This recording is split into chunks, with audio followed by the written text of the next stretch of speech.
Good morning student. आज हम शुरू करेंगे इंटरनल एनर्जी। हमने चैप्टर शुरू किया था थर्मोडायनेमिक्स ऑफ क्लास 11th। तो आज हम पढ़ेंगे इंटरनल एनर्जी।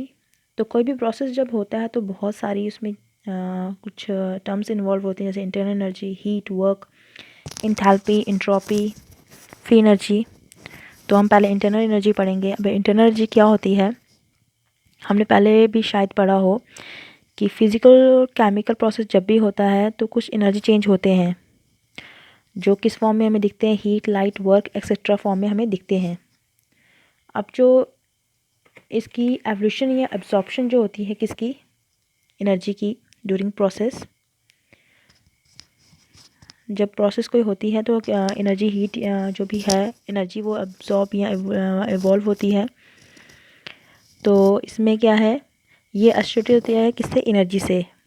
तो एक्चुअल वैल्यू जो होती है, जो डिपेंड करती है, वो किस पे डिपेंड करती है, नेचर ऑफ सब्सटेंस और condition of temperature, pressure, volume and composition.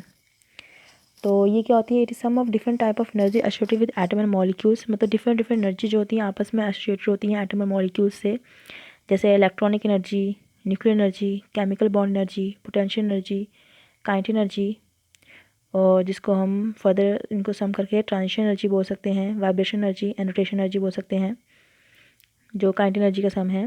तो हम इसको बोलेंगे यू या ई से इंटरनल एनर्जी को। तो हम बोलेंगे कोई भी प्रोसेस जब होता है उसमें जो एनर्जी चेंज आते हैं, हम उसे जो एनर्जी चेंज आ रहे हैं उसे बोलेंगे इंटरनल एनर्जी। तो यहाँ पे क्या है, यू और ई को क्या बोलेंगे, जितनी भी एनर्जी से उनको सम को हम क्या बोलेंगे, इंटरनल एनर्जी। तो कोई भी प्रोसेस जब हो रहा है तो इसमें जो एनर्जी होगी वो क्या होगी, इंटरनल एनर्जी। तो हमें पता है कि हर एक प्रोसेस में क्या होता है, एक एनर्जी एसोसिएटेड होती है। तो मगर हमें एक्यूरेट कितनी एनर्जी हो रही है वो हम पता नहीं कर पाते हैं। तो कुछ, क्योंकि उसमें कुछ सर्टेन क्वांटिटीज़ होती हैं जो हम मेज़र नहीं कर पाते हैं।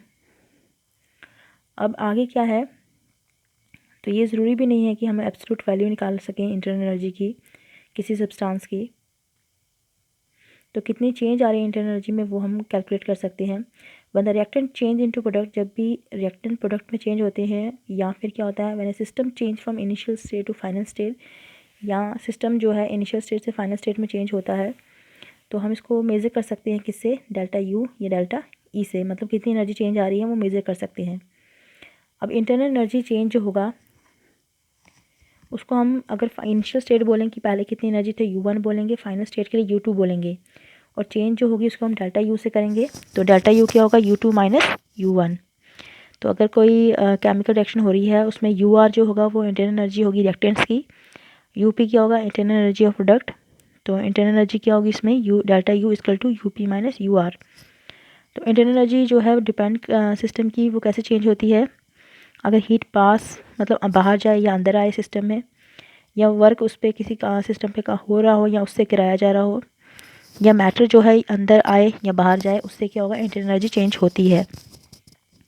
अब इंटरनल एनर्जी जो है वो स्टेट फंक्शन है, कैसे, क्योंकि ये डिपेंड करता है स्टेट, मतलब उस टाइम उसकी स्टेट क्या है मैटर की, उस पर डिपेंड करता है, ना कि उस पर मतलब पहले मतलब किस तरीके से वो बना है, किस फॉर्म में, उस फॉर्म में कैसे बना है, उस पर डिपेंड नहीं करता। तो यहाँ पे लिखा है जैसे 1 मोल ऑफ CO2 लिया at 300 kelvin and 1 atmosphere pressure, फिर उसकी एनर्जी जो होगी, इंटरनल एनर्जी, वो क्या होगी, सेम रहेगी। इस पर डिपेंड नहीं करेगा कि वो कितना टेम्परेचर करके, कितना प्रेशर करके वो आई है। तो इन्होंने बोला इंटरनल एनर्जी जो है स्टेट फंक्शन है, कैसे एक्सप्लेन कर सकते हैं इसको। इन्होंने बोला एक सिस्टम लीजिए जिसमें सर्टेन अमाउंट ऑफ वाटर लेना है थर्मस फ्लास्क में, और उसके इंसुलेटेड बीकर में रख देना है, या थर्मस फ्लास्क ले लिए या इंसुलेटेड बीकर ले लीजिए, वाटर उसमें डाला है।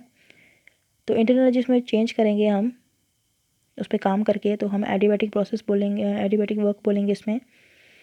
This can be done on the following 2 ways, 2 तरीके से हम कर सकते हैं। बाय डूइंग मैकेनिकल वर्क, यहाँ तो उस पर काम किया जाए, by rotating set of small paddles, कुछ में उसमें मूवमेंट की जाए। बाय डूइंग इलेक्ट्रिकल वर्क, यहाँ इलेक्ट्रिकल वर्क किया जाए with the help of immersion rod, मतलब कोई रॉड डाल के गर्म। In each case temperature found to be rise by same value, उसमें टेम्परेचर राइज करेगा जो T1 से T2 जाएगा, तो same amount of work done होगा। Irrespective of fact how it was done, कैसे हुआ इस पर डिपेंड नहीं करेगा। तो यहाँ पे डेल्टा यू क्या होगा, U2 minus U1, work done हो गया WAD। तो साइन का डेल्टा यू जो है, U1 जो होगी वो ज़्यादा होगी U2 से, the external energy possessed by system in the initial state would be given out and delta u be negative according to above equations. तो यहाँ पे डेल्टा यूनिट ऑफ यू और ई क्या है, इसकी है 1 जूल। एनर्जी को हम जूल में करते हैं और 1 जूल जो है 10⁻⁷ अर्ग्स के इक्वल है। कुछ इंपॉर्टेंट पॉइंट्स हैं इसके एनर्जी के। इंटरनल एनर्जी जो डिपेंड करती है किस पे, क्वांटिटी ऑफ सब्सटेंस, कितना उसमें किसी मतलब कितना उस जो हमने सिस्टम में उसमें कितना अमाउंट है सब्सटेंस का, तो ये हम बोलेंगे एक्सटेंसिव प्रॉपर्टी है। इंटरनल एनर्जी जो आइडियल गैसेस की होती है इसे फंक्शन ऑफ टेम्परेचर ओनली, सिर्फ टेम्परेचर पर डिपेंड करेगी। Hence an isothermal process as an temperature remain constant, हमें पता है आइसोथर्मल प्रोसेस में टेम्परेचर कांस्टेंट रहता है, तो वहाँ पे इंटरनल एनर्जी जो होगी कोई चेंज नहीं होगी आइडियल गैस के लिए, डेल्टा यू 0 रहेगा। ये क्यों होगा, this is because the internal की फोर्स और attraction of the molecules of ideal gas are negligible, क्योंकि उसमें जो फोर्स होगी वो काफ़ी कम होगी मॉलिक्यूल्स के बीच में। The no work is done overcome the intermolecular force, मतलब कोई काम नहीं हो पाएगा जब आइडियल गैस एक्सपैंड करेंगे, तो इंटरनल एनर्जी जो होगी वो कांस्टेंट रहेगी एट कांस्टेंट टेम्परेचर। तो इंटरनल एनर्जी क्या है, जब भी कोई प्रोसेस होता है किसी सिस्टम में हम काम कर रहे हैं तो उसमें जो एनर्जी चेंज आएंगे वो सारे क्या है, इंटरनल एनर्जी। तो वो किसी तरीके की भी एनर्जी हो सकती है, उसे बोलेंगे इंटरनल एनर्जी। तो इनिशियल स्टेट और फाइनल स्टेट की अगर निकालनी है तो U2 - U1 हो जाएगी, डेल्टा यू। तो ये स्टेट फंक्शन है, डिपेंड करती है उस टाइम की कौन सा स्टेट है उस मैटर का। और एक्सटेंसिव प्रॉपर्टी है क्योंकि ये डिपेंड करती है किस पे, अमाउंट ऑफ सब्सटेंस कितना लिया गया है।